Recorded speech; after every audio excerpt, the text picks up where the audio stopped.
Comment investir dans l'immobilier sans les contraintes de l'investissement locatif? Bonjour à tous, je suis Chris Tuttle, votre expert et votre coach en gestion financière. Mon but est de vous aider, vous, génération Y, à réaliser vos projets grâce à une compréhension objective de l'argent. Quand on parle d'investissement immobilier, on a tendance à penser qu'il s'agit d'acheter un appartement qu'on met en location et qui permet de se créer un complément de revenus. Pourtant, qui dit location dit très souvent et malheureusement relations locatives, impayés et stress. Et si ce sont les principales raisons pour lesquelles vous hésitez à l'idée de vous lancer dans l'investissement immobilier malgré tous les points positifs qu'il y a, eh bien vous êtes sur la bonne vidéo. Si vous êtes sans plus sur la bonne vidéo, c'est que vous êtes sur la bonne chaîne. Et je vous invite à vous abonner dès maintenant en cliquant sur le bouton s'abonner et en cliquant surtout sur la cloche des notifications. Comme ça, dès qu'une nouvelle vidéo sera publiée, vous serez directement informé dans votre boîte mail. Et c'est à tort qu'on associe l'investissement immobilier au locatif. C'est d'ailleurs une grave erreur de le faire, de limiter l'investissement immobilier à l'investissement locatif. Et aujourd'hui, dans cette vidéo, je souhaite vous montrer 3 façons d'investir dans l'immobilier sans faire de l'investissement locatif. Je souhaite vous montrer comment il est possible d'investir dans l'immobilier, quel que soit votre profil. Il y a des opportunités pour tous les profils, que vous soyez débutant, que vous ayez un niveau un peu plus expérimenté, que vous ayez un budget conséquent ou de petites sommes à investir, vous avez de quoi faire pour vous lancer dans l'immobilier. La première façon consiste à faire ce qu'on appelle de l'achat-revente. Concrètement, c'est quoi?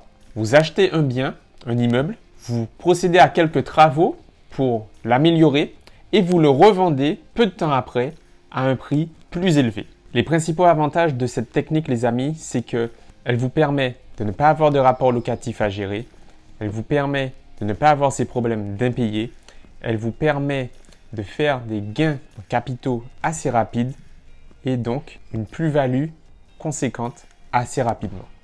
Par contre, il faut savoir que l'achat-revente nécessite des sommes importantes. Vous allez donc devoir faire appel à l'emprunt bancaire. Un ou des crédits vous seront nécessaires. Ce type d'action, les amis, il concerne surtout les personnes qui ont envie de faire un gain en capital assez rapide, mais également les personnes qui savent reconnaître la valeur d'un bien, qui ont cette capacité à gérer le stress lié aux travaux, le stress lié aux opérations de financement et bien sûr, le stress lié à ces négociations. Si en plus vous avez de bonnes connaissances en matière de travaux, alors rien ne vous empêche maintenant de vous lancer dans l'achat-revente. La deuxième façon est d'investir dans des sociétés civiles de placement immobilier, les SCPI. Concrètement, c'est quoi?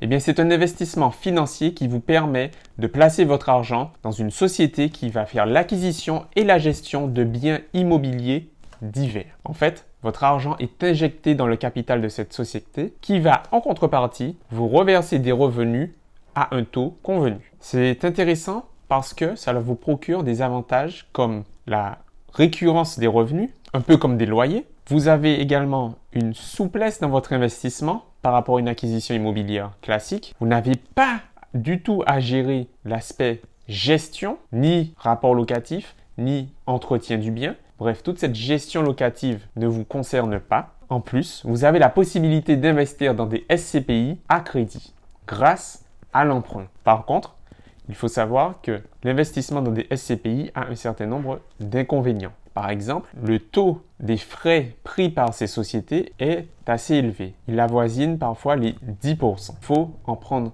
compte au moment de votre investissement. Parfois, il est possible également que les sommes que vous injectez, votre montant investi, reste bloqué durant un certain temps. La troisième façon d'investir dans l'immobilier sans faire du locatif, eh bien, c'est de faire du crowdfunding immobilier. Concrètement, en fait, c'est quoi? Eh bien, tout simplement, vous empruntez de l'argent à une entité qui va acheter un bien immobilier. Plutôt que ce soit vous faites l'acquisition de ce bien, vous laissez une entité, une société, le faire et vous vous associez à un certain nombre de personnes pour participer à cette acquisition immobilière. En contrepartie, la société vous reversera l'argent que vous lui avez prêté, donc elle vous remboursera cet argent prêté de façon récurrente, plus des intérêts qui auront été prévus dès le départ. Ce type d'investissement est intéressant parce qu'il est accessible avec un faible capital. 1000 € suffisent pour se lancer. Il est également peu contraignant parce qu'il vous engage sur une courte durée, 2 ans en général. Ensuite, vos fonds sont intégralement récupérés. Plus les intérêts, ne les oubliez pas. D'ailleurs, il y a une transparence dans cette opération. Vous savez à l'avance de façon détaillée dans quoi vous vous lancez, quel est le projet, en quoi il consiste, quel type d'investissement est fait, quel type de bien est acheté, comment il va être géré, pour quelle utilité. Bref, vous connaissez clairement et de façon détaillée dans quoi vous vous lancez. Et puis bien sûr, il n'y a pas de frais lorsque vous faites du crowdfunding. Vous avez simplement à payer vos impôts à la sortie de l'opération. Une fois l'opération achevée, vous devrez payer des impôts à ce moment. Et puis bien sûr, les taux de rendement du crowdfunding sont très intéressants.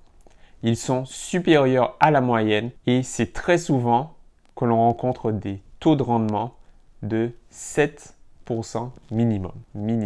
Bien sûr, il existe des inconvénients à ce type d'investissement et il faut savoir que justement, il s'agit d'un investissement qui comporte des risques. Comme tout investissement, les sommes que vous placez peuvent ne pas être récupérées. Il faut le savoir à l'avance. C'est pourquoi il ne faut pas économiser des sommes dont vous pourriez avoir besoin par la suite. Et puis bien sûr, les amis, il faut également avoir en tête que dans le crowdfunding, si la société à qui vous avez prêté de l'argent fait faillite, ces sommes sont perdues et ne pourront pas être récupérées. Mais malgré tout cela, les amis, le crowdfunding immobilier reste un type d'investissement vraiment très intéressant et qui touche particulièrement les investisseurs débutants, ceux qui ont un faible capital et ceux qui souhaitent surtout avoir des revenus récurrents et assez rapidement.